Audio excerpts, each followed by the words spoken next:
Hello, everybody. Just giving everybody some time to actually join.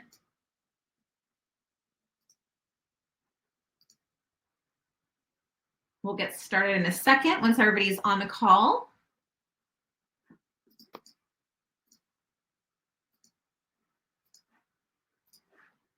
All right.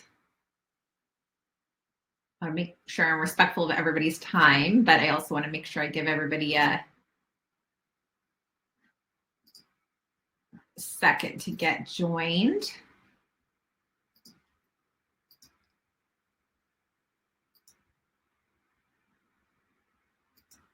Okay. As you guys will see, there is a chat functionality. So please utilize that to be able to ask any additional questions into what we're talking about today. I'm going to add a note into the chat and just let everybody know if you can't see me or hear me, make sure that you press play.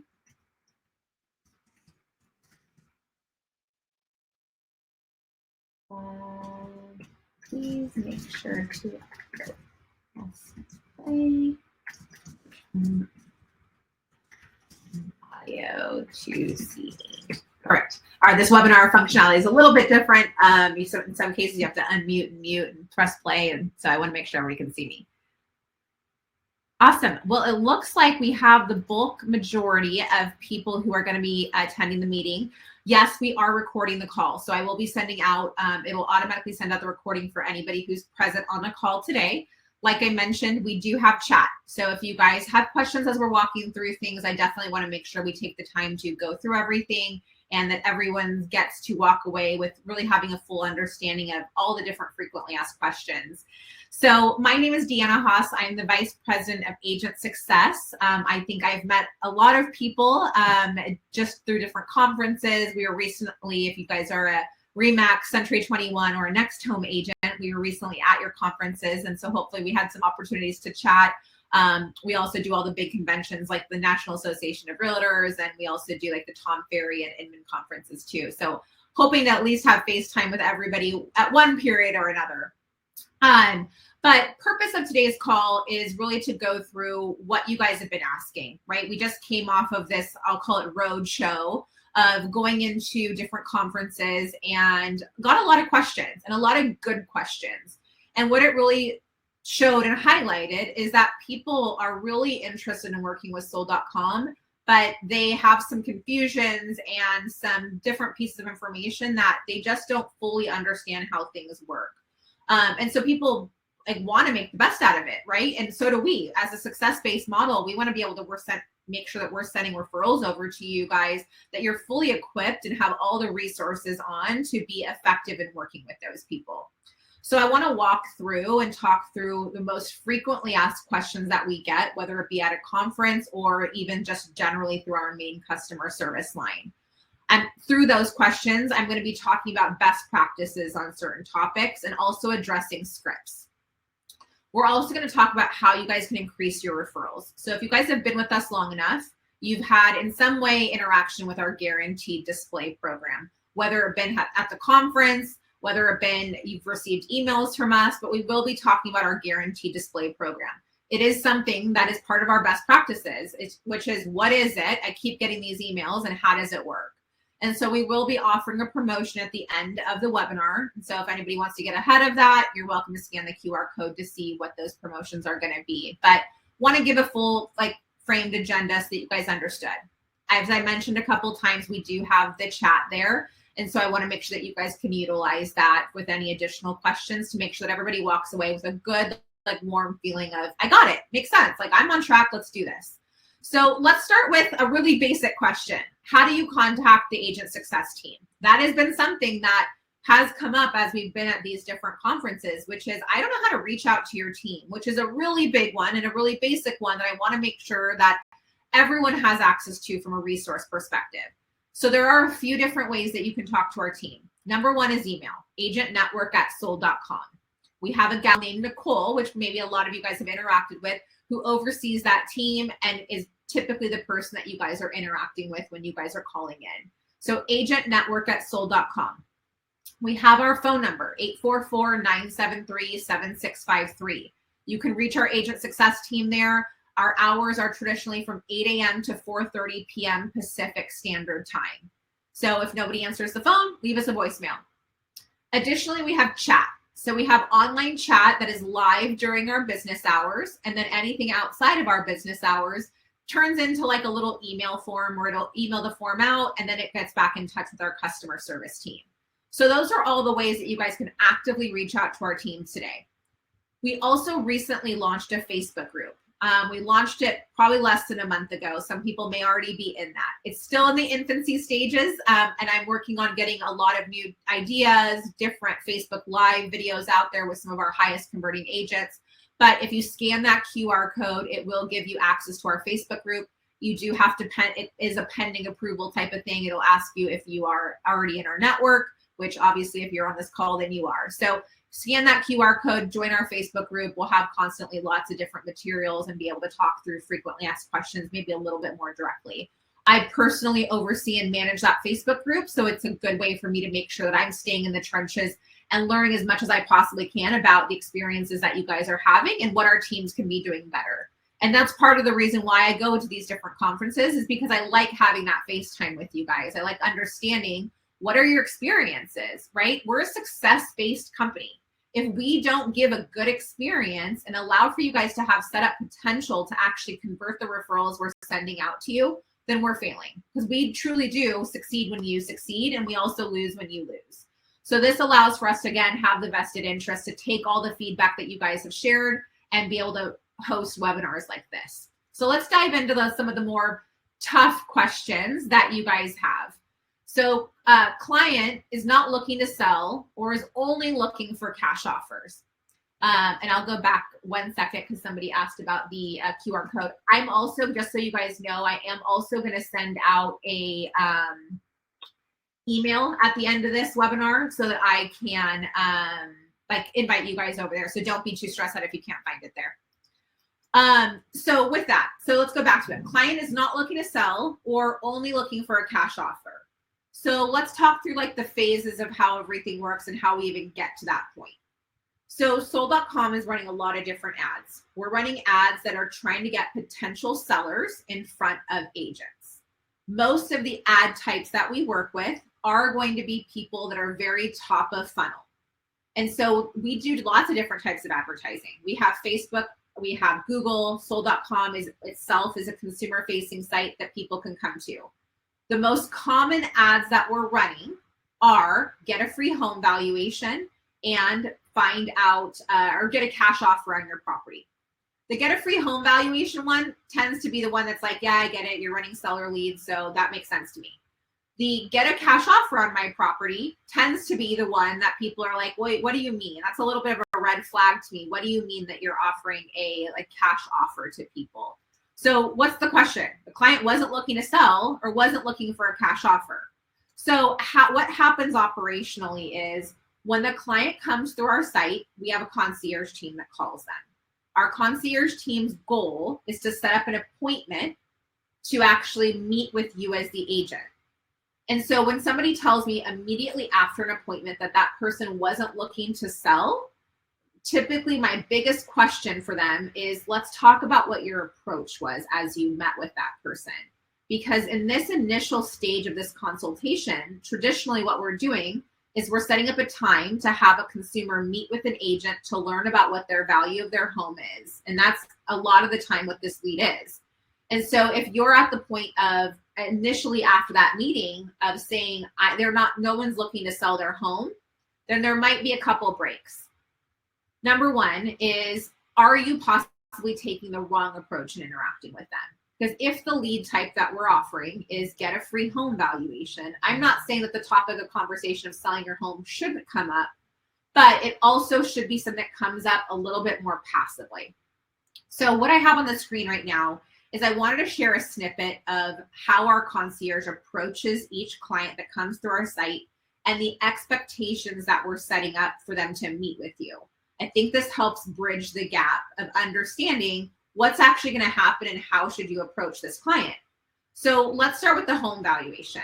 Hi, so client comes to our site and has clicked on a request for a home valuation. Our concierge calls that client back, and this is a snippet of that scripting. Hey, Joe, my name is Deanna with sold.com. You had requested a home valuation on our site. If you don't mind me asking, what had you interested in learning about your home's value? Honest answer is 9 times out of 10, the answer that we hear in response is just curious. And that doesn't mean we go take that lead and put it in the trash. We know that these people are inevitably going to go on and do something. I'm going to share a chart with you that talks about these stats and these analytics. But a lot of people, consumer-wise, hide behind the just curious wall because they don't want someone to push them too much further. And so our concierge is there to take that passive consultative approach alongside with them. So great, Joe, no problem. We talk to people at all different stages of their real estate kind of journey. And our job is just to help educate you into all the options that you have available to you. Sometimes we talk to people that are just curious. Other times we talk to people who are at the phase of, I want to hire a great agent. So what I would like to do for you is set up a free time to have a consultation with a local agent to come out to your property. And that consultation is going to include a free home valuation, help you understand what is going on in your neighborhood. Next, they're going to talk about what you could possibly be doing to help increase the value of your home.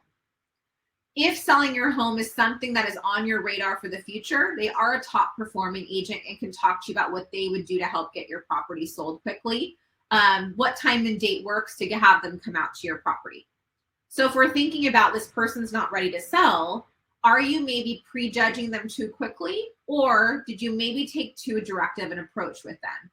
Based off of how our concierge sets up these appointments, and I have snippets of scripting and things like that, like I mentioned, is the approach really should be more of a knock, knock. Hi, Joe. My name is Sam with 123 Real Estate.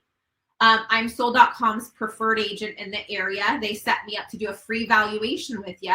If you don't mind, I'd love to start by walking the home with you and just getting and making sure I have everything looped into my valuation that I've prepared.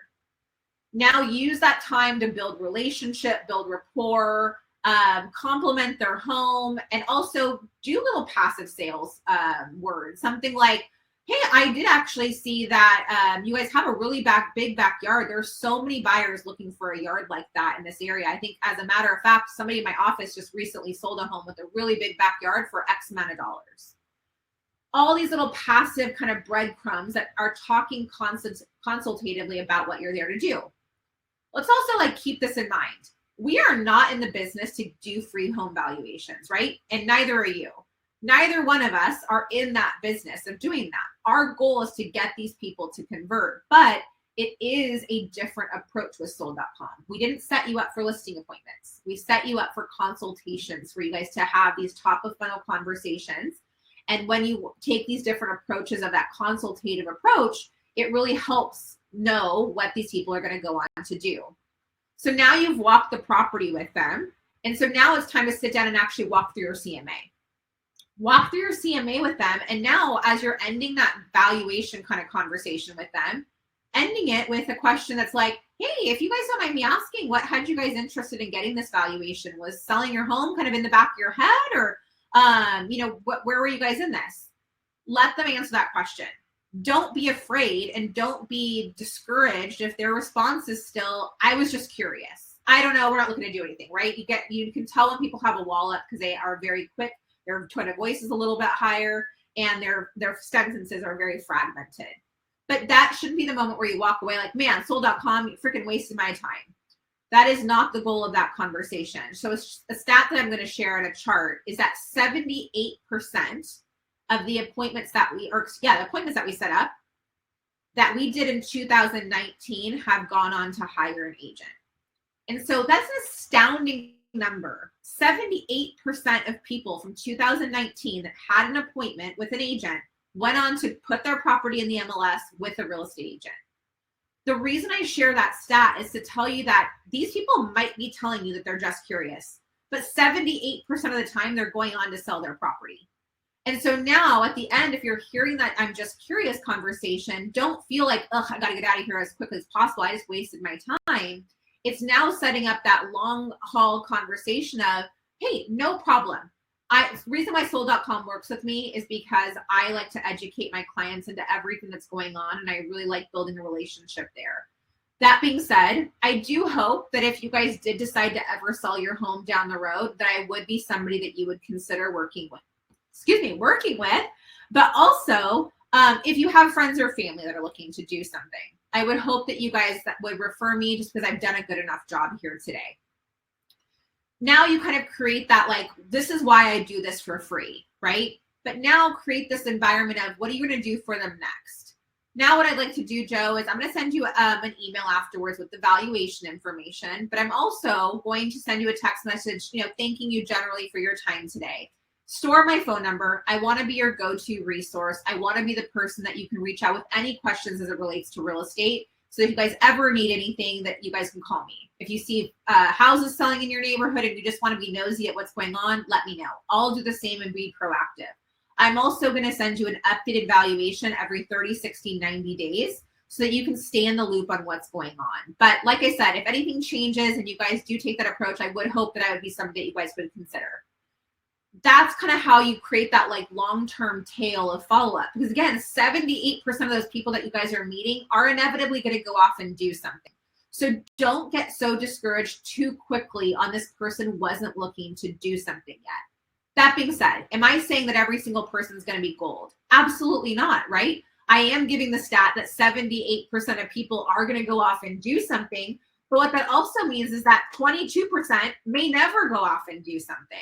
And so this client that you're talking to may fall in within that 22% number, right? Where they may never, ever go off and actually do something. So not everything is gold, but a good amount of it is. So when somebody says, they were never looking to sell, my question to them is twofold. Are you giving up too quickly? Or did you maybe take an approach of knock, knock, hey, I'm with sold.com set me up this meeting. They told me you guys were looking to sell your property. If that's the approach you're taking, it is a pivot that you guys have to have. And so again, I'll share those scriptings with you. As it relates to the cash offer approach, very similar, very high value driven. So now you got out to the house, you've knocked on their door, you took the right approach, and what did they tell you? They told you, I am just looking for a cash offer. So it's helpful to know, what did sold.com say? Because that isn't what sold.com told them. This did not tell them that you were going to come out and give them a cash offer. What sold.com concierge says is, hey, Joe, my name is Deanna with sold.com. You had requested a cash offer on our site. What had you interested in getting a cash offer on your home? What's important to kind of note here is that our cash offer ad type is actually our highest converting ad type. Reason being is because of the question that we ask here is, what has you interested in getting a cash offer? These people are a lot more open to divulging the fact that they are looking at selling their home, because they're looking at an actual cash offer, right? They can't hide behind the home valuation. Sometimes we do get the just curious, but majority of the time they tell us why they're looking at a cash offer. And so our concierge comes in again consultatively and says, hey, cash offers are great options for some people. What a lot of people don't realize is that how cash offer companies make their money is by buying your home under market value and reselling it for more money. It's very similar to when you trade in your car. They buy your house, they buy your car for less money, resell it for more. We all understand that that's how that car dealership makes money off of our trade-ins, and accept it. The cash offer companies do such a good job of marketing that they don't actually teach you that. And so what most people don't realize is that typically with a cash offer company, you're going to sell your home for less than what you could if you went more of a traditional route. What I'd like to do is schedule a time to have a local agent come out to your home to complete a free consultation with you. This is going to include a home valuation. It's going to talk through what they think that they could sell your home for if you went more of a traditional route. We'll also talk you through what tips of what could help you guys get more for your house as well. But Joe, this is a great way to make sure that if you guys are exploring cash offers, that you're not leaving any money on the table. What time and date works? So the value proposition in that cash offer approach is you guys are going out there to make sure that they know that they should not be going with a cash offer, right? That you can get them more money. So when you're going out there and they're saying, I thought you were going to bring out a cash offer, your conversation should be a lot more in line with like, hey, actually what my goal is and why sold.com works with me is most cash offer companies are going to give you a little bit lower in a value or in an offer than what you could get if you went more traditional. My goal is to educate you. My goal is to let you know what I think your house could sell for. So if you guys are looking at cash offers, you can make an educated decision on what's the right path for you. And then if you guys decide to go more of a real estate agent path, I hope that I would be somebody that you guys would consider. Would love to walk the property with you and just make sure I didn't miss anything as part of my valuation. And then the rest of it is all the same, right? But you know in the back of your head, your value proposition is all around that this person was interested in a cash offer.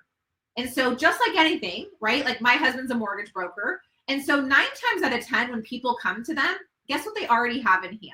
They have a pre-qualification letter, an estimate from another lender, and they're looking to see if this guy can beat it. There is always competition for you guys, whether or not you know it or not, right? Every salesperson has it. You're always looking at other options. If I'm shopping for a car, exactly the same thing. Most times I've done so much research, or I have another car dealership that I've looked at and they have an offer for me right now, and I'm looking to see if you can beat it. And so going into that meeting, knowing that they are looking for a cash offer, they were originally looking for a cash offer. Now it's your job to show the value of why a cash offer should not be the route that this consumer goes, knowing that you can get them the most amount of money, right? And so that's the biggest thing. Like I remember when like the Open Doors and all those companies were having their struggles and continue to have their struggles.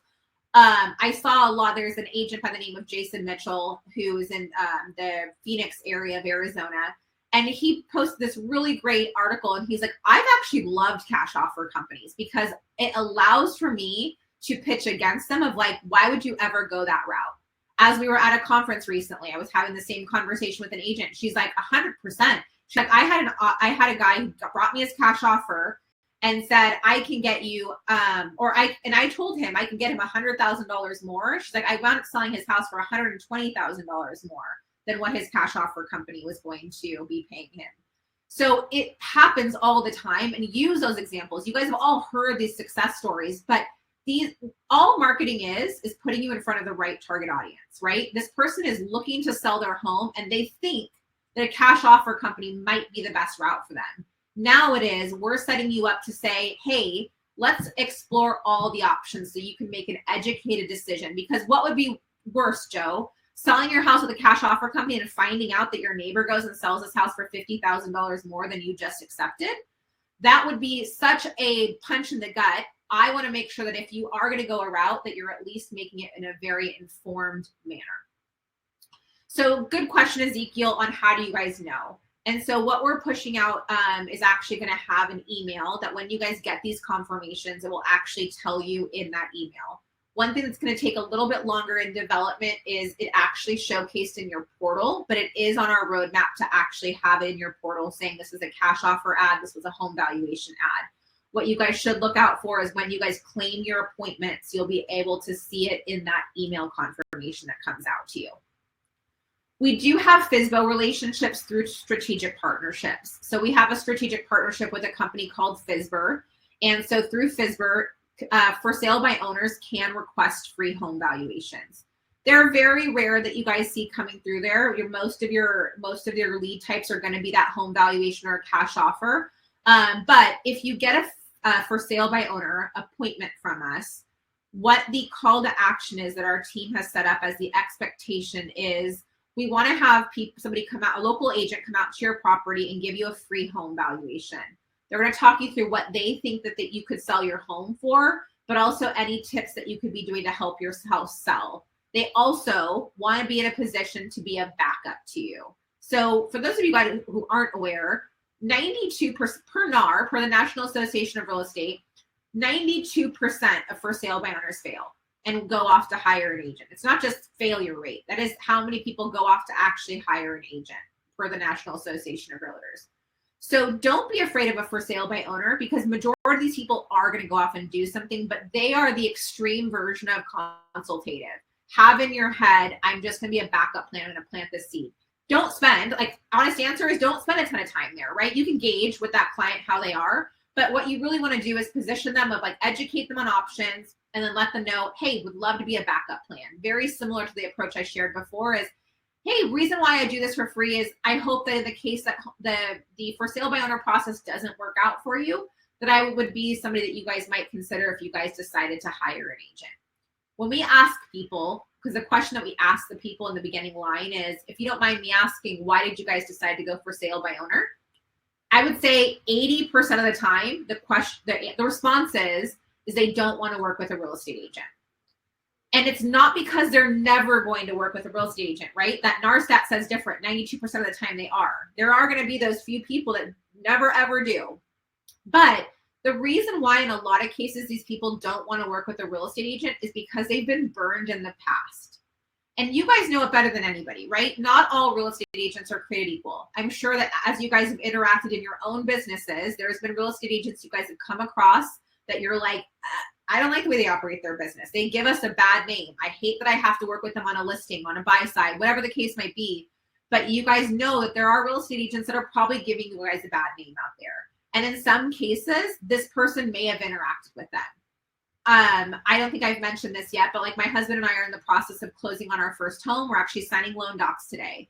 And with that, we've interacted with really bad real estate agents who if I haven't been in this industry for almost 20 years, I would have probably had a very different thought process of how things work. If I didn't know that one agent's expectation or how they were interacting wasn't the status quo, I probably would have walked away thinking, wow, man, real estate agents are not great. I was able to walk away saying that specific person isn't great. It didn't taint my entire expectation. But that is why 8 times out of 10, these people are afraid of a real estate agent. So you guys going in there and being consultative with them really helps them see that it was just a bad experience with that specific person, not something that is every real estate agent as a whole. So those are our expectations and the lead types that we're setting up as you guys go meet with people. So as we talk about really what are you guys saying to these clients, it really is super important to make sure that you're not going in there with the leading point of, number one, Sold.com told me you're looking to sell your home, because you're shooting yourself in the foot based off the expectations that we set up. But also that you're not giving up too quickly. Just because you hear somebody say, I'm just curious, or I'll call you if we decide to do something, that doesn't mean that they're not going to do anything. 78% of the time, these people are going to inevitably go on to do something. And now you just have to make sure that you're keeping yourself relevant with them. And so question came up, is there any fees for working with Sold.com? There are no required fees with working with Sold.com. And so everything that to be in our network, to actually join and receive referrals, totally free. I mentioned at the beginning of the call, we do have optional zip code sponsorships that I'll talk about, but that is optional. That is basically only to increase your referral volume appointments, not to actually receive and be eligible for those referrals. It just is going to give you more referrals if you actually sponsor zip codes. So this talks through what we talked about, right? The initial approaches as you guys go out to their home. This next page talks through the actual how you guys can talk to them while you're interacting with them. If you don't mind me asking, what made you interested in getting a free home valuation? Ending your conversation with, part of the reason Sold.com works with me is this value statement of, I'm not here to push you into something you're not ready for. My hope is that you would consider working with me if you guys did decide to sell your home, or that you guys may have friends and family that you may want to refer me over to just based off of your experience with me. I mentioned our stats. And so this is why you don't want to give up too quickly. I know that this chart comes off really itty bitty, so I apologize for that. But what I've highlighted is 20% of the appointments that we set up list within the first month of interaction. 41% of those appointments list within the first year. 75% list within the first 3 years. So this is where you really want to pay attention to. The Sold.com client is actually, number one, I don't know any other company that shares this level of transparency, but this is what shows you there is a lot of people converting after your appointment. And so what we've started to share in your dashboard even is the people that you went on appointments with, how many of them are actually going on to list with another agent, so that you guys can kind of see, don't let these guys go too quickly, right? Keep in touch with them. Make sure that you guys have that tail continuing to grow for people, because they are a good audience. They just might be afraid. They might be not ready yet. So make sure that you guys are having some sort of I'm going to stay in touch with you type of world, and keeping that consultative approach. Because again, neither one of us are in the business to give a free home valuation out. So another question that comes in, Client didn't know what sold.com is. I called them and they're like, what? I never filled out a form. They have no idea who sold.com is. So normally when this type of question comes up to our concierge team at events, normally where there's confusion is what type of lead are you calling? So we talked about the type of ads and stuff that we're generating. We talked about our concierge team that calls them. So how we get these clients out to you is in two different ways. One is we set up an appointment. We call that client and they get an appointment, and now they go and they get passed off to you. The other type is typically when somebody asks the questions of they didn't know what sold.com is. Typically, I would say almost 9 times out of 10 that they are referring to a passive referral. And so in your dashboards, how you guys can identify these is you have multiple tabs, but the 2 tabs that are the most important are an active tab and a passive tab when you're in your portal dashboard. When people tell me that no one knows who sold.com is, like I said, 9 times out of 10, they're calling through their passive tab, or they've received the email that is, and I'm actually getting ahead of myself, they received the email that says that they have an email of the person's phone number and their email address, and it says, we've been busy promoting you. That is typically what the passive referrals are. And so with that, I want to talk through what the passive referrals actually are, because again, 9 times out of 10, when somebody is stating that they don't know who they are, it's because it is reflecting on a passive referral. So as I talk about what passive referrals are, remember what our landing pages are. Remember the lead types in which these consumers are clicking on. They're clicking on get a free home valuation. They're clicking on get a free cash offer. So what are you supposed to do with a passive referral? If you're reaching out to those passives and they have absolutely no idea who it is, like who sold.com is, again, for me, it takes it back to approach and understanding what a passive referral is. So if you've been in our network long enough, you've received an email that looks something like this. It says, we've been busy promoting you. The below consumer we recommended to you yesterday to a partner. And it says on there, again, teeny tiny, this is Jose, and he lives at 2037 Devonshire. So what is a passive referral? Think about a passive referral like an impression. So like I mentioned, we have 2 different types of ways we can deliver leads to you guys. One is we text you and tell you we have an appointment set, and then you're able to claim that appointment. 2 is this passive referral type where you're getting these email notifications and they're just popping into your portal under your passive tab. So when you guys get those passive referrals, what they basically are is they are everybody who has requested a home valuation or a cash offer in zip codes that you say that you work, and you are in the top 5 ranked agent. So let me give you kind of the analogy breakdown to it. Most everybody has done some form of other types of advertising, whether it be Facebook ads, Zillow, Realtor.com, Homes.com, Google, something of that nature. Doesn't matter where you advertise, every single company tells you your impressions. They tell you how many times they ran your ad. And this is not specific to real estate. If Coca-Cola runs a radio commercial, they're going to tell Coca-Cola, this is how many times we played your radio commercial. If you've done Facebook ads, very easy to rack up impressions. And so with an impression, what happens is every single time, if you have a Facebook ad, someone scrolls by your ad, it tells you 1, 2, 3, 4, like however many times people scrolled by it. And so all it does though, is it's just a ticker. It's just a counter, right? It just tells you 1, 2, 3. I came from a background of Zillow and Boomtown. Same thing with Zillow. I was there, I left in 2016, so much different company than they are today. But back then, at least, if you advertised with them and you called and were talking about you're not converting anything, you're not getting enough leads, their response to you was, well, we showed you 15,000 times last month. That was all your impressions. It's all you paid for. So where sold.com is different is we don't want to hold these clients hostage. We don't want to wait until they get an appointment on them. We want to actually share their details with you so that you can decide if you want to do something with them. Some agents do absolutely nothing with passive referrals.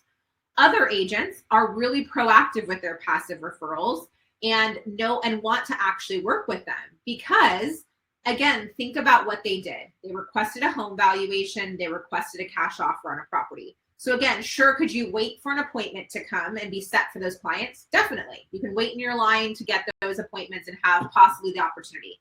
But what about those people that our concierge doesn't make contact with? We call them, they don't answer their phone. Yes. Does our concierge call them for a long period of time? 100%. But as you guys know, like any lead, sometimes we can't get them on the phone. So what does that mean for you guys? What should you guys be doing with those passive referrals? Why are they saying, I don't know who sold.com is? Because all it was just an ad that they clicked on. They clicked on the ad and filled out their form and said, I want a free home valuation. So if I go back on this, like these are actual snippets of what our ads look like. And we have different ones as well, but get a free home valuation. They click on this and they fill out their information. Yes. Did it say sold.com up here? 100%. Is that their focal point? No. I couldn't tell you, we're remodeling a house. I couldn't tell you all the different websites I've been on for flooring, right? I clicked on ads. I couldn't tell you one. So remember that. People are not remembering what sold.com, that's how they found us. The cash offer ad has zero mention of sold.com, right? And so you have to remember, like, all the different ads, they don't remember exactly what they clicked on. So mentioning sold.com generally doesn't actually do anything for you because they may not remember what they clicked on, or sold.com may have not been a really prevalent thing on their website. So as you're reaching out to these passive referrals, again, all they did was click on either I want a cash offer or I want to get a home valuation on my property. So how should you approach them? So I'll give you an analogy. We, with impressions or with ads, right now, as I mentioned, we're buying a house and we're remodeling. And so because all of my time, I feel like outside of work is spent on Googling flooring and remodeling, now my Facebook feed is full of flooring ads and blinds and all these different remodeling options. So right now, those flooring companies are advertising to me because I am their right audience, right? They've tracked me on Google. They're tracking all my searches. They're listening to me, whatever the heck that all these companies do to actually figure out what I've been searching and talking about. But so right now, that's how they're tracking me. And they're putting their ad in front of me. Could that flooring company run an ad across every human in the United States and have a flooring ad there? Yeah, it would cost them a lot of money, but they could. It's smarter for them to run an ad to a person that is looking at things that would allude to the fact that they're looking at doing flooring, right? So now they can place their ad specifically in front of me. But what if they called me? What if Facebook shared my phone number and my email address and my name with them? And they called me and they said, hey, Deanna, I saw that you've been Googling about buying flooring for your property. I wanted to see if that was something that you guys might be interested in doing, or if we can give you guys a quote. What does my conversation and my brain stay focused on? What do you mean you know that I've been Googling, right? I am looking for flooring. They are talking to the right audience, but I can't even focus on the fact that they want to give me a quote for flooring. All I can think about is the fact that they have been tracking my Google, they've been listening to my call, whatever the case that everybody does in this whole new virtual world that we live in. But I can't get off of that fact. So I might even say, like, even if I have requested flooring company a piece of information, I may not remember what website I went onto. Everybody's a liquidator, everybody's a lumber, everybody's a floor place. Like, I have absolutely no idea what these companies are, and probably would mishmash all their names in one. And so what's not important is where that lead came from. So specifically for your passive referrals, as you guys are working on these people, what they are is they are people who requested a home valuation or requested a cash offer. They have not connected with our concierge team yet. And we are giving you their raw data in your dashboard. And so now, how can you work those? Can you do absolutely nothing with them? Yes, many agents do. If you want to be proactive, if you want to work on those people, what you can and what I would recommend doing is taking more of like the right place, right time approach. If you are somebody who has door knocking as part of your business, knock on their door. You're not going to again say, I saw you came on sold.com and requested a free home valuation.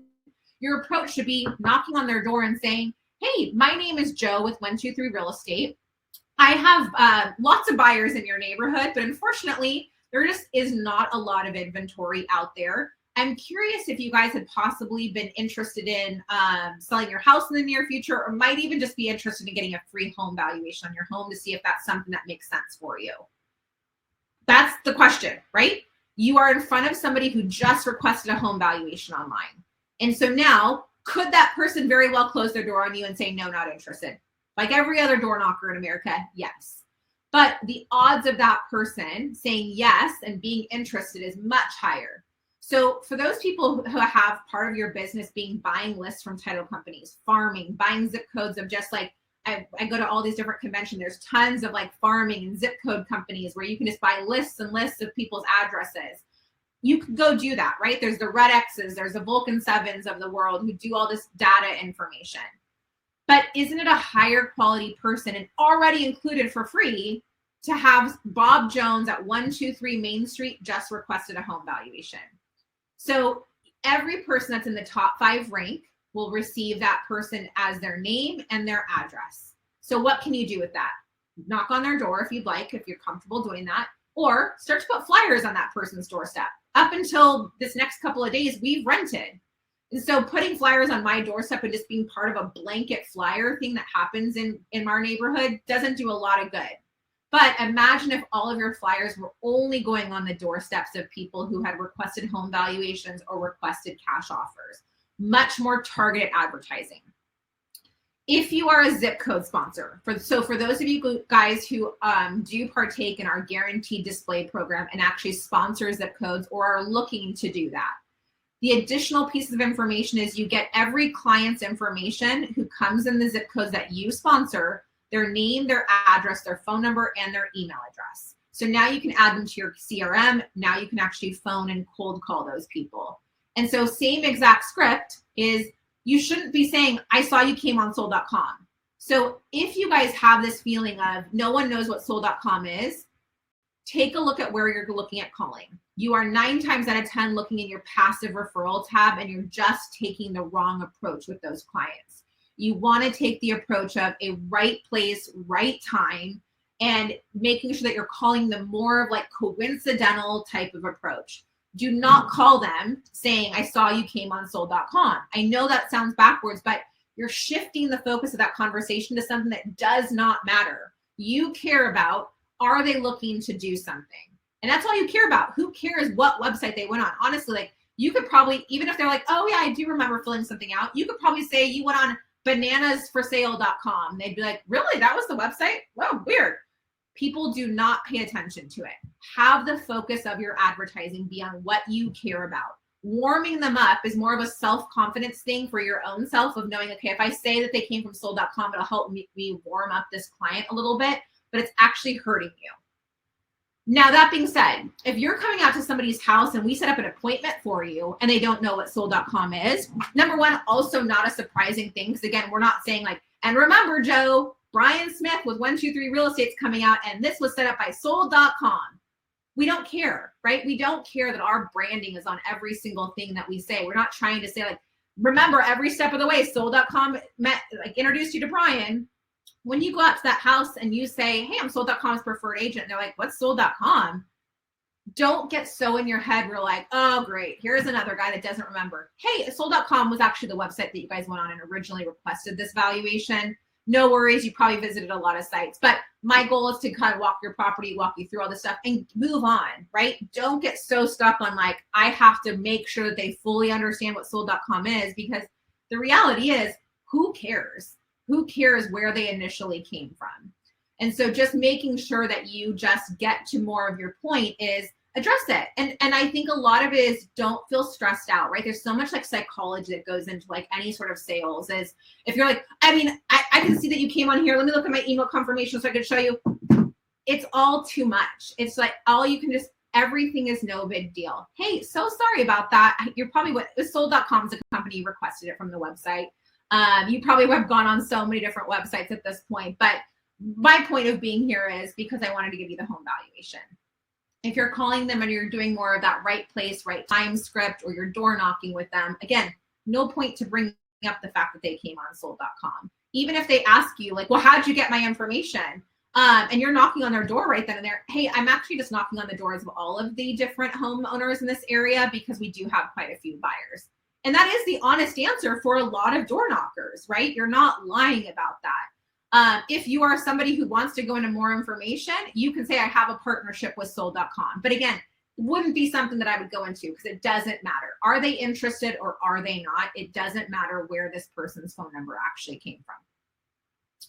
So, Elisa, and I hope I'm saying your name right. For questions of where you have guarantee display and you're not getting the phone number, to clarify, you only get the phone numbers in the zip codes in which you sponsor.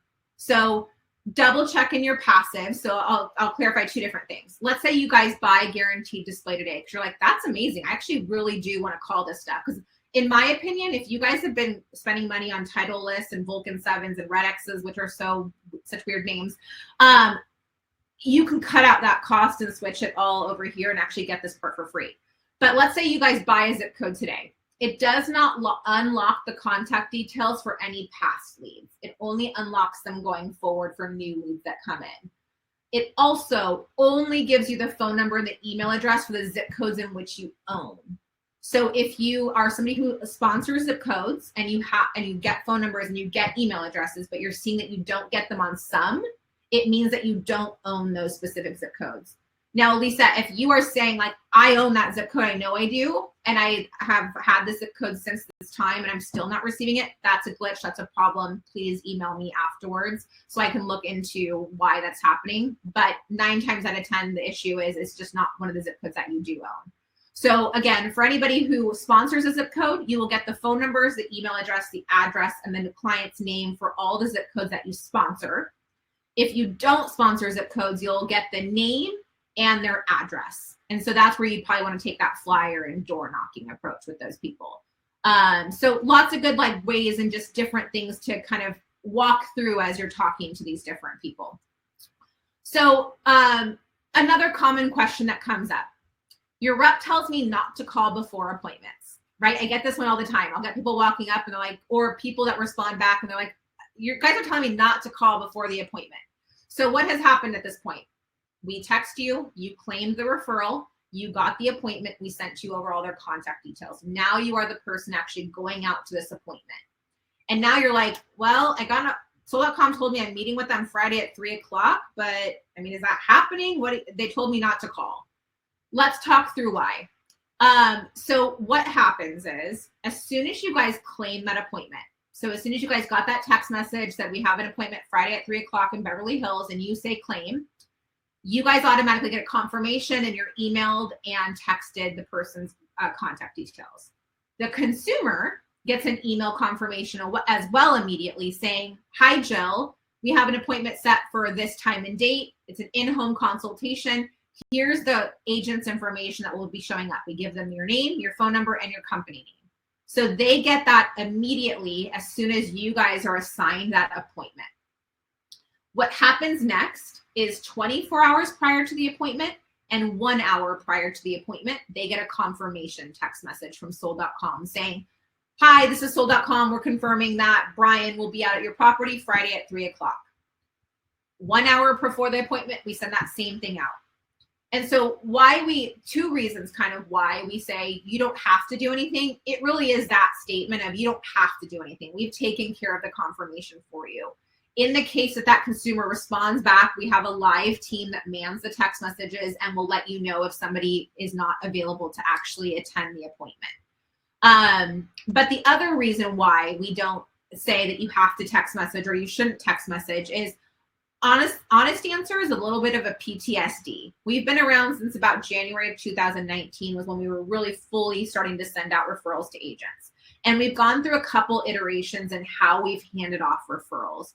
In the beginning stages, it was very hands-off. Hey, we have this guy who wants to talk to somebody. Here you go. There was no appointments. Then we moved to appointments and it was just like, okay, we've got an appointment. Now go call them. Then we went to a warm transfer scenario. So we went through a lot of different iterations of this. And so what we saw in a lot of cases was that people would shoot themselves in the foot when it came down to how to have that initial interaction with them pre-appointment. And people were talking themselves out of appointments. This takes me back to slides like in the beginning where I was talking about what's the expectation. In most cases, all this client has requested is a free home valuation. What winds up happening is the agent will call prior to the appointment or text, because in their head, they're thinking this is a listing appointment. So like what you would do in most traditional listing appointments is you'd call your client, get some discovery information, make sure you have everything about like, when do they want to sell? Let's talk about your property. And that client's like, wait, what are you talking about? Like, this is just a home valuation. Why are you talking about? And then the appointment gets canceled. So that was happening very often. 2 was what happens actually even more often today is agent texts the consumer and is waiting for the confirmation from that consumer to come back of, yes, Brian, I really want you to be out there. And consumer Joe doesn't respond. And so Brian's like, I'm not going out. They haven't responded to my confirmation. I am the person who is CC'd on every single email confirmation to a consumer. And so when a consumer responds back and they say, no one showed up to my house yet, no one ever came, they're late, my appointment was supposed to be this time, I am copied on all of those email responses.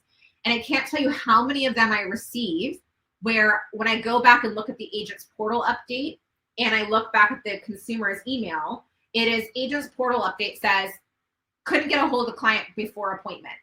Like one that just came in, like I want to say 3 days ago or like over the weekend was something of the nature of, I waited at my house for 30 minutes. I don't live at this property. I needed to get it on the market as soon as possible. So I had to drive 45 minutes into town to hire an agent. No one ever showed up. Looked at the portal. The agent's portal update was consumer or a client never responded to confirm appointment. We are confirming the appointment for you. So do not wait for that to happen. I understand from a health, like from a safety issue, right? There are some people that are nervous about that. My honest answer is if you have a hard set rule of I need this person to reply to me and talk to me before I'm willing to ever go out to their home, we might not be the right fit for you. And I don't say that because I want people to leave, but I say that from an honest answer, right? Because we're trying to fit a round circle into a square hole or whatever that analogy is. It just isn't, we're never going to come in line with each other, right? Because what we're doing is we're actually hurting the client there. If I'm telling Joe, Maurice is going to be at your house Friday at 3:00, and Brian is too busy trying to confirm that appointment for himself, and he will not go unless he actually hears back from Sam.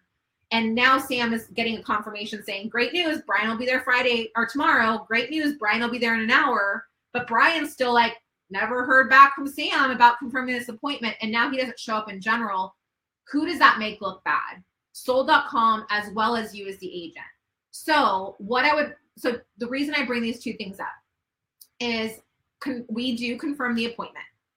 If you would like to also confirm an appointment, I get that, right? What I would suggest is tweaking your text message a little bit. And I'm so sorry this is so itty bitty. I actually do have a file that I'm going to share with you guys that does have this saved in there. But what I would recommend is tweaking your text message to not require a response back. I don't know about everybody's different, right? And how they just generally operate. When I have a hair appointment or a dentist appointment, like I have a dentist appointment next Monday, what do I get? Yesterday, I got a text message that said, confirming your appointment for next Monday with Dr. Help. Got an email, confirming your appointment, Dr. Help. I did nothing, right? I'm not responding yes. I'm not clicking the appointment thing. And to be honest, I have absolutely no idea why me as a human, I don't do it. I just don't respond. Same thing with my hairstylist. She sends me an email and a text message and it says like, click here to confirm. I don't respond, but I go to every single one of these appointments.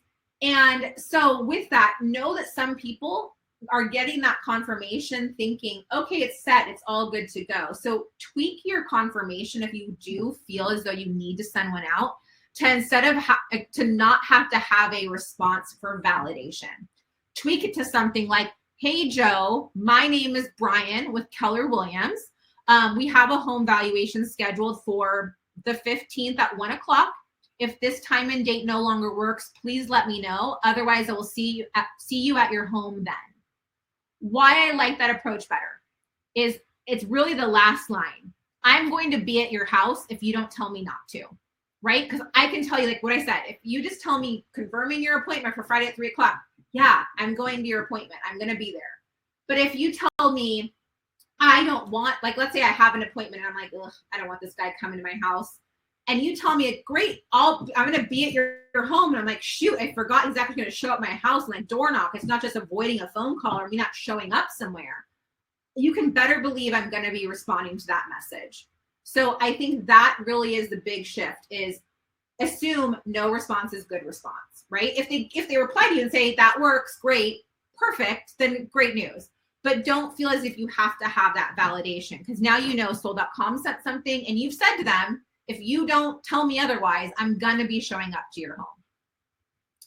So that would be the way to make sure that you guys are really taking, like, kind of being able to conquer both, right? You're not shooting yourself in the foot with taking too aggressive an approach. If I want to get on the phone with you and do a discovery with you, because that's what the purpose is, that in-house consultation. But then that you're also taking more of the approach of, I'm going to be there unless you tell me not to.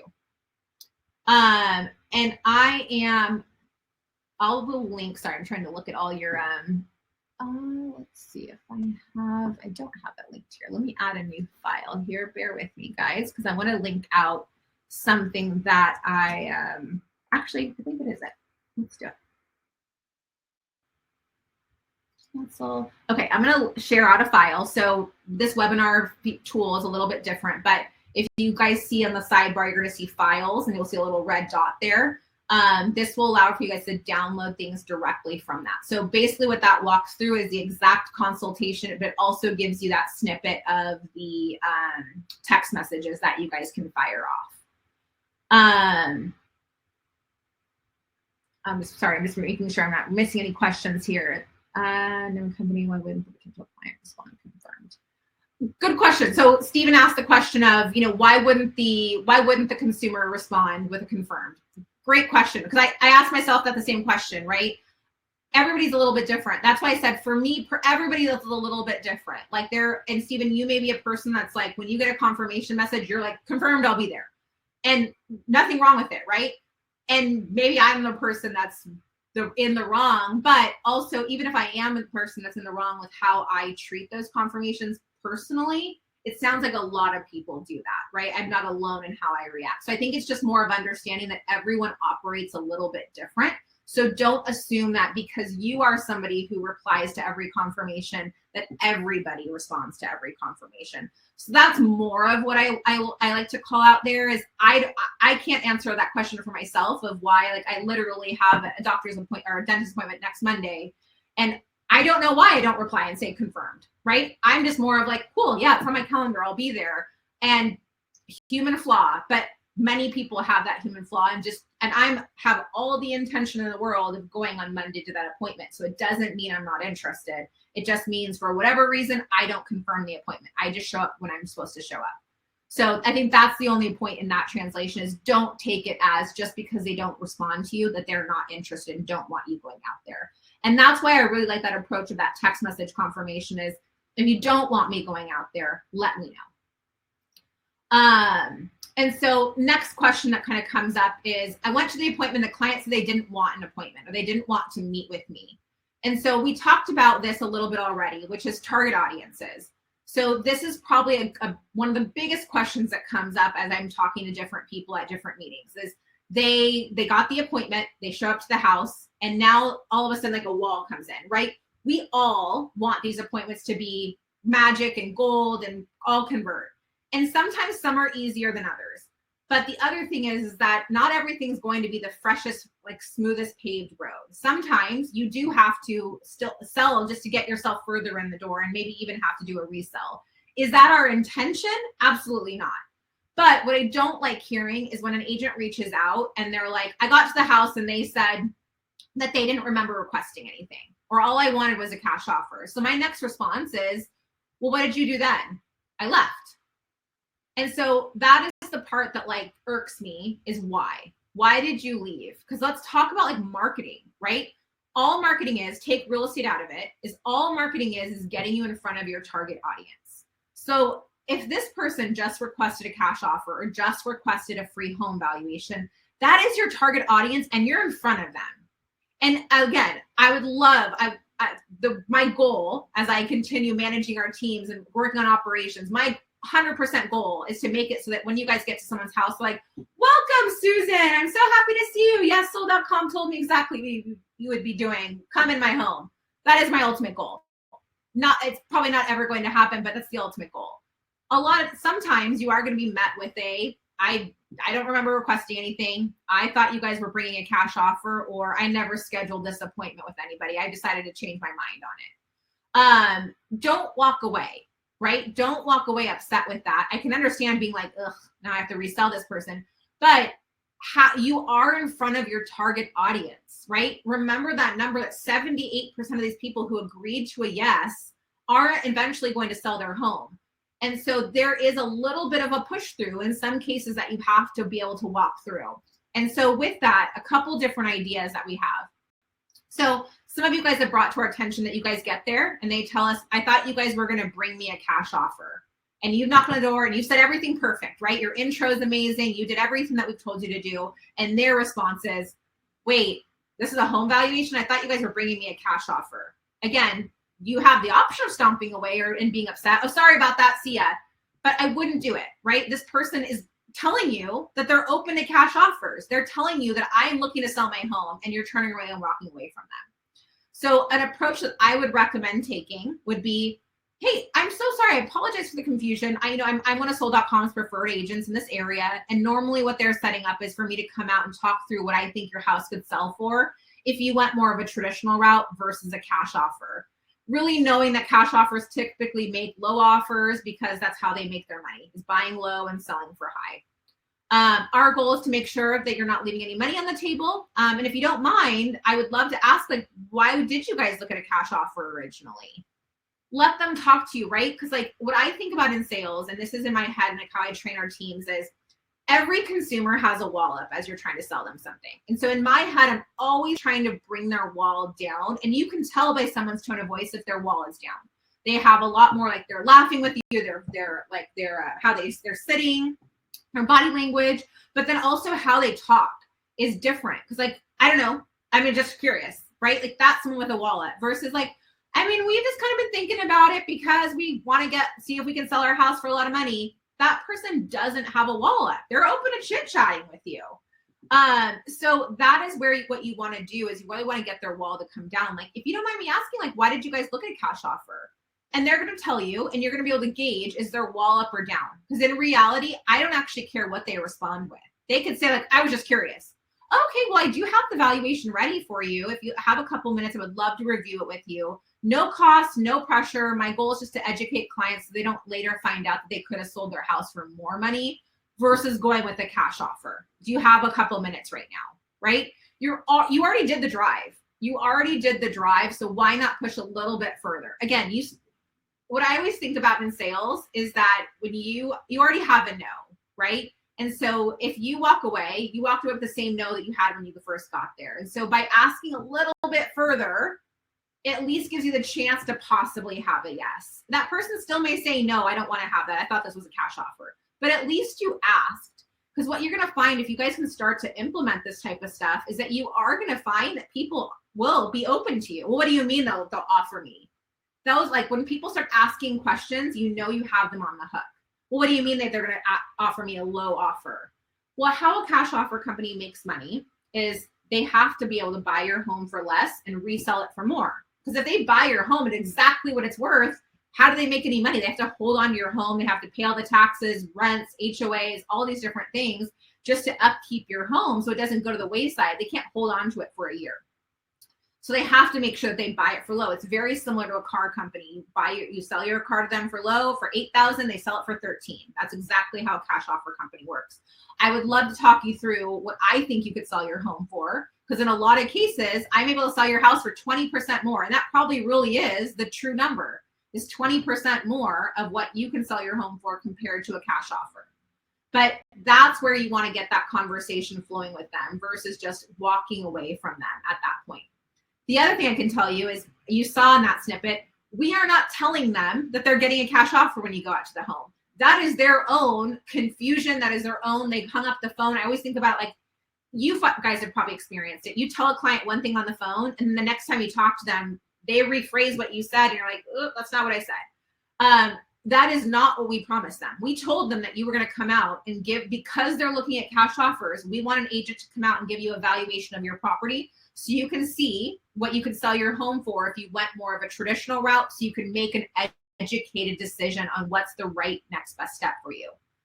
I can't control, unfortunately, that they go on, and we might set the appointment on Monday and the appointment's not until Friday. Right? That's 4 days of lots of lost in translation information to have happen. They've talked themselves into a whole different scenario.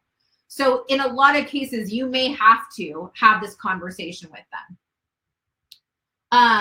So that is really what you want to make sure of, is having all that information in front of you. That is where, Elton, to your question, we're passing all that information off in that email moving forward so that you guys can know exactly why you're going out there. But even if you go out there and you're not prepped, right? Already have these things in your back pocket. If I went out there and I'm like, I don't know why I'm here, but I'm here. And you just said, hey, I'm here to do a home valuation. And the guy says, I thought you were here to give me a cash offer. You don't have to be like, dang it, sold.com. Let me look at my email. Who cares? Switch into, I am in front of a person that wants a cash offer. So this person must be interested in selling their home, right? Don't get so hung up on what caused the issue to happen. Report it, talk about it afterwards, but also don't just walk away from the home. What I would love to hear is, hey guys, I went out to all these properties and all of them thought I was bringing a cash offer out to their home. Great. What did you do? Well, I fought for them, and 2 of them I got the appointment. They let me do the appointment. 3 of them I didn't. Great. Okay, then let's figure out, let's learn. We record all of our concierge calls. We can go back and listen to it, but also making sure that as much as we'd love to have everything be this golden path to perfection as you guys knock on their door and have these people welcome you with open arms into their home, there are going to be times where things get lost in translation, whether it be because our concierge didn't explain it right, which is why you should report it. But also number 2 is that time has passed. Right? They got this appointment confirmation on Monday and you're not coming out there till Friday. So don't feel like you guys cannot resell yourself back into that. Same situation. I've never scheduled an appointment with you. Knock on their door, perfect intro. What are you talking about? I never scheduled anything with you. Hey, I'm so sorry for the confusion. Is it possible that maybe somebody else in the house, they spoke to somebody else in the property? Just to kind of give you a refresher, I'm sold.com's preferred agent in the area, and the purpose of this appointment was to give you a free home valuation. Most people requested something online and spoke to their concierge team to set this appointment up. If you have a few minutes, I'd like to walk through the valuation with you. I have it ready. I'd love to review it. No cost, no pressure. My goal is just to educate my clients into what their house is worth.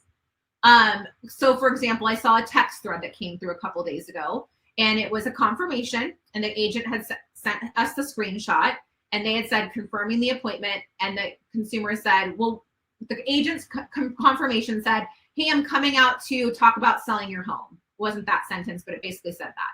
Consumer said, wait, what are you talking about? Sold.com told me that. I was told that this was just going to be a valuation.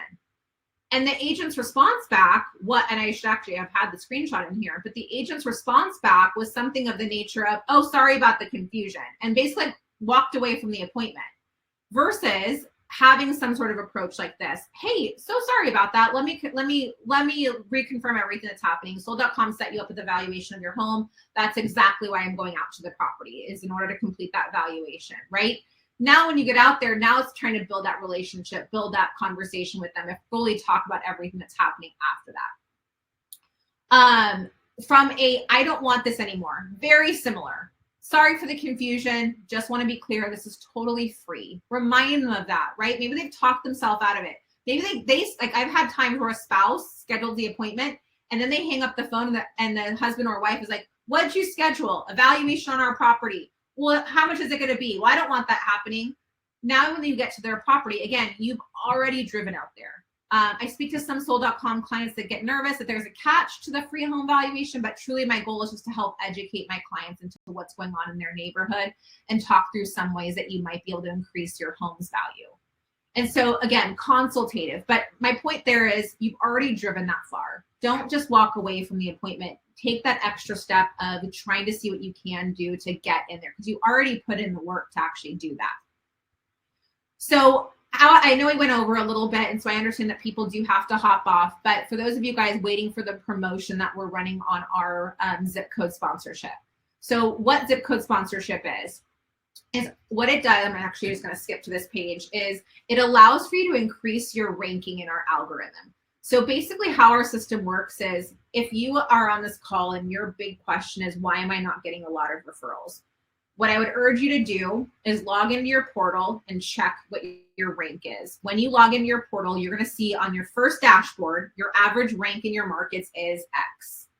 That tells you what order in line you are to receiving appointments in your area. So a lot of people are like, I don't get anything from you. Sold.com sucks, your volume sucks. It's not actually that we suck, it's that your volume is actually, your ranking is actually just allowing for you to miss the appointments. So let's say you see a rank of 9. What that means is that 8 people above you have the opportunity to have taken that appointment prior to it getting to you. That's why you're missing the appointment. So what Guaranteed Display does, and what that zip code sponsorship does, is it allows for you to sponsor and choose zip codes and be the first person that we text. So now instead of being 9th, 12th, 100th, 1,000th, then we don't have anybody ranked 1,000th. But for example's sake, it allows for you to be ranked agent number 1. So now every time we get an appointment in the zip codes that you sponsor, you're going to be the first person that we text. So for those of you guys who have been part of this program, it actually has changed. Before, you were not the first person. And this was a change kind of as of like January 1st.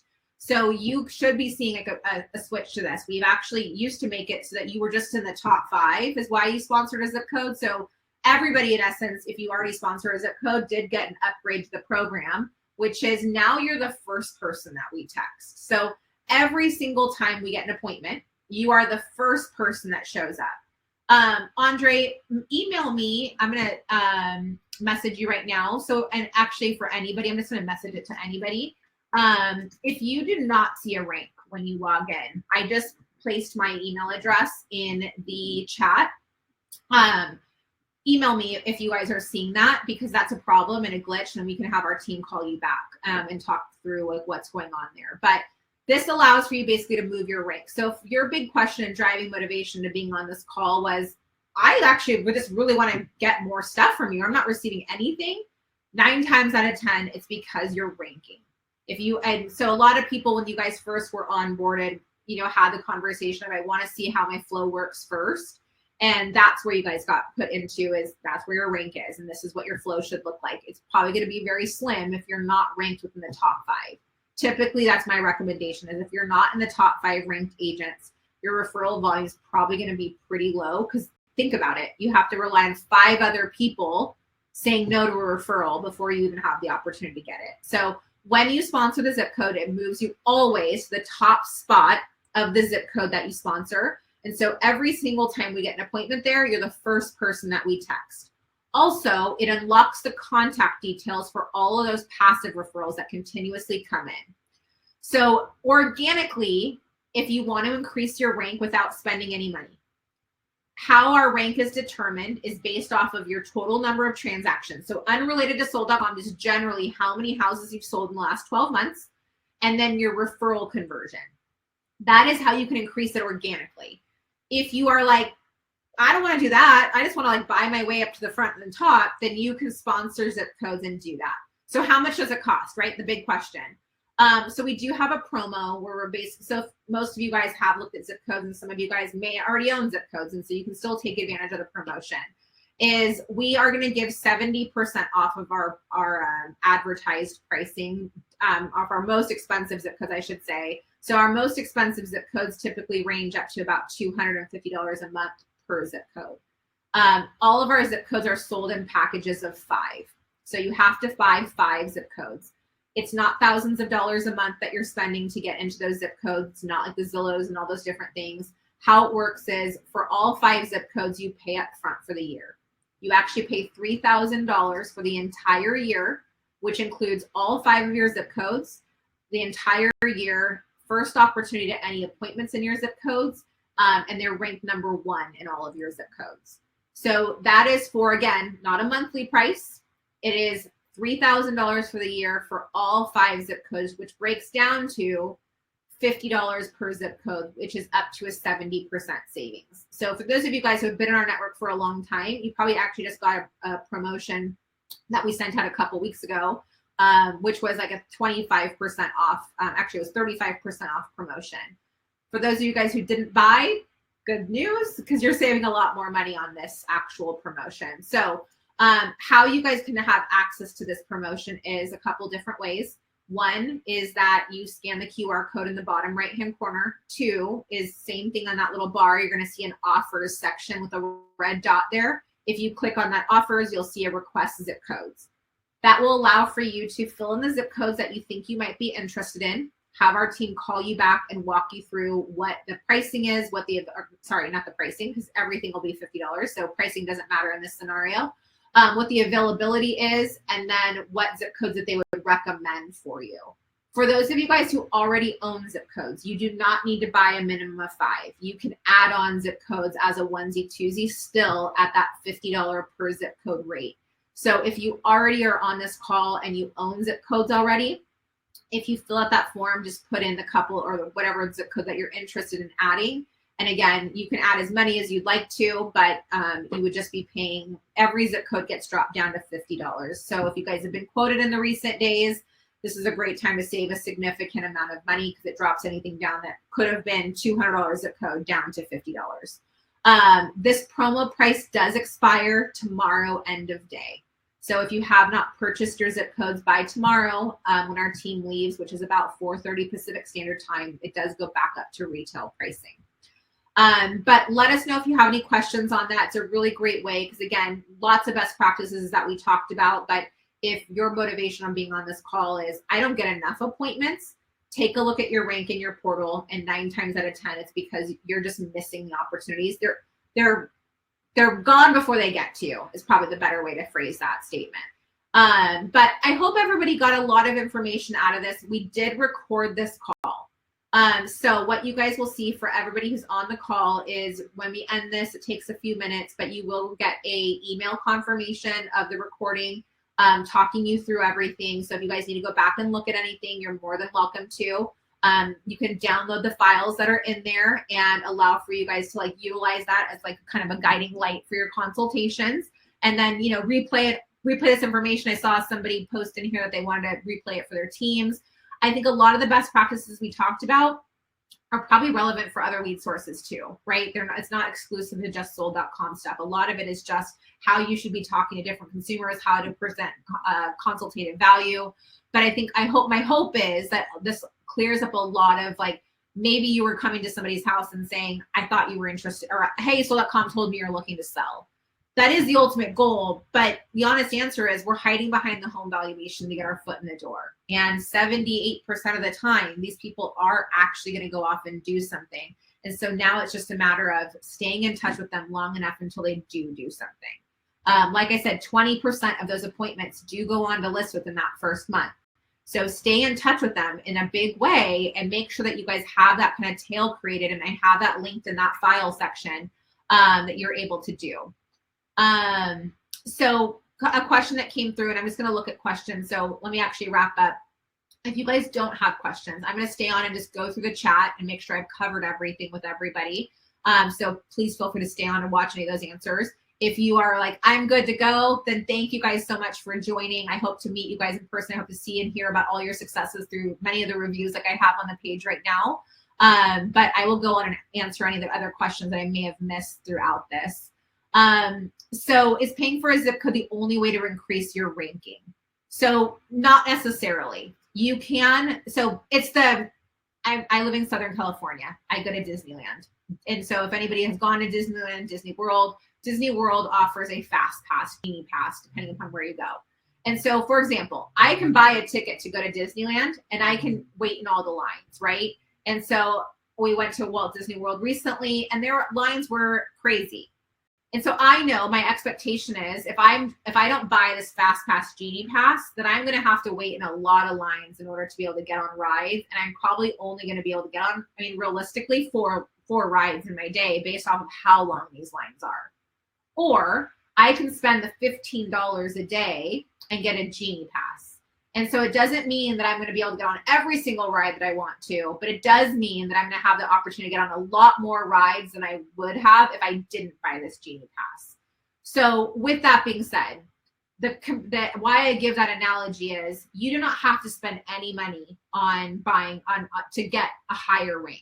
you can wait in all the lines, which is your rank is 20, and you can just wait in line to hopefully have a referral come down to you.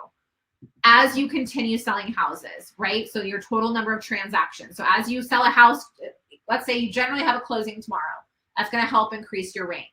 If you have referrals that you've had in the past, go through all those, right? Go in your portal and start to go through. Now that you have this good, like detailed information, like go back through your passive referrals and call them differently. Go knock on their doors, and maybe you get a referral conversion out of that. That would be a huge way to increase your ranking. That leapfrogs you significantly, because if you know how to convert our referrals, we're going to be throwing them at you at this point.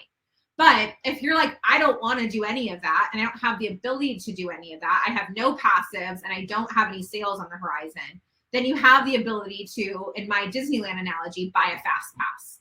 You have the analogy to buy your way up to that top ranking. And so that's where that $3,000 comes in, is you can pay that money to actually get up there, or you can work a little bit harder, right? Because that is, again, the honest answer to it, is if you don't want to spend the money or don't have the budget to spend the money today, then you do have to work a little bit harder to help get your rank up alone.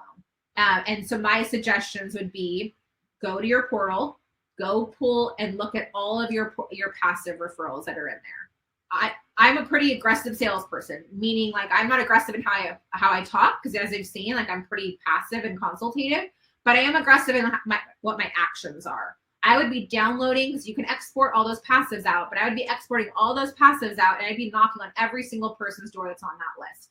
If I have phone numbers there, great, I'd be calling them. I'd be putting a mailer, a door hanger on every single person's doorstep, right? But if you don't want to spend the money to position yourself to get more, to be in that top position, whether it be budget or just don't want to, which either is fine, then you will, that's the only other way to get your rank up, is you can either buy that fast pass to get into those zip codes, or you can kind of just work a little bit harder into those other different referrals that you may already have had in your queue. And this is the way that I look at it. Like I said, it backs into about a $50 per zip code per month, which is a phenomenal price. If you guys have ever, I think I mentioned, I came from a background of Zillow. And so Zillow, you are spending $3,000 for a portion of one zip code, and that's a pretty average price. And that was per month. This is $3,000 for 5 zip codes for an entire year. So that averages out to like $50 per zip code, $250 a month, which in my opinion, I haven't seen those type of prices on zip codes since probably 2013 when I first got into Zillow. I don't have the copies of the slides, but I can send that out. So I will work on downloading this so that we can get you guys copies of the actual slides.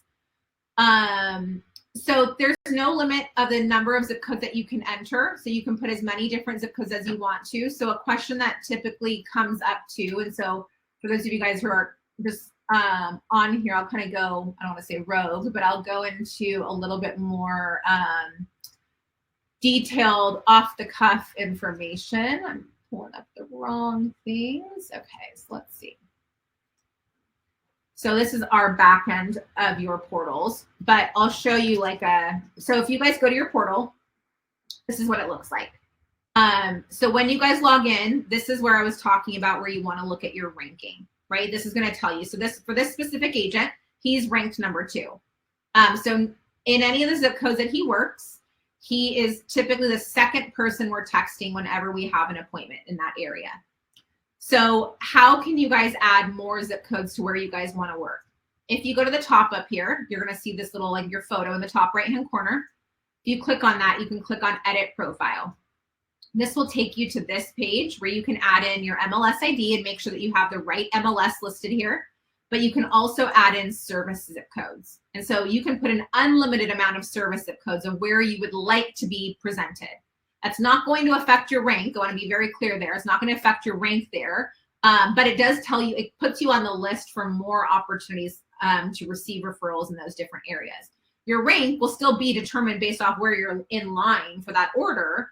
But that allows for you to at least add in different areas where you may want to receive referrals or be eligible for referrals. So the rank is going to tell you what order in which you're going to be in line to receive those, but then you can also determine where you want to be in line in general, right? So you can put as many zip codes as you want to where you generally want to be in line. This will also tell people where, like, how many closings, your whole opportunity of people. So appointments signed with another agent. So this tells, like I was mentioning that, like 78% of people. So if I'm looking at this and we've set up 23 appointments for this agent. 10 of them went on to hire another agent. And so the reason why we share that information, again, is not to be like, haha, like you lost this, is more of to say, hey guys, there was opportunity. So what happened on those specific clients? Like what was your approach with them? Did you do something? Could you have done something different? If your portal note for those clients is wasn't looking to sell, then there might be just a more of an examination of like, what was my approach? Like they went on to sell, like my appointment was with them here. They went on to list their property 3 days later. As crazy as that sounds, is that happens a lot where they list with somebody else entirely. So this allows for you guys to see of the appointments that were set for you guys, how many of them did go on to actually hire somebody else. And so, yes, there's going to be the chances that maybe they knew somebody else. But is there something that you could have done differently? Is there something that you could have approached differently in actually working with those clients? You will get a replay of this meeting by nature. So once the meeting is actually over, it'll automatically send over that recording. Sorry. For those of you asking the question that you want to buy more zip codes, yes, you can buy more zip codes as you guys are filling out that form. So basically what the form looks like is, I'm going to hope that this still shows the same. Perfect. So the form looks like this. So when you guys click on, and I can link directly in the chat if that's easier for everybody. This is the link to actually request zip codes if you want to buy zip codes.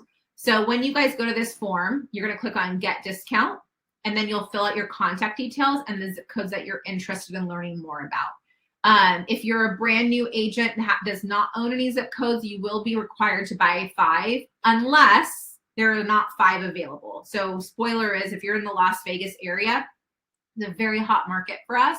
We probably have like 1 to 2 zip codes available. We will sell them, the 1 or 2 zip codes, because that's all we have available. If there are zip codes available and you just don't want 5, you have to buy 5. That's just the way the packages are sold.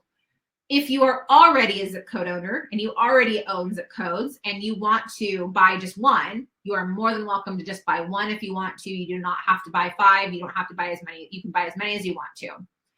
You can also buy more than 5, right? So if you're a brand new agent, we held a webinar for an onboard yesterday, and an agent wanted to buy 26. And so we're in the process of activating his 26 zip codes.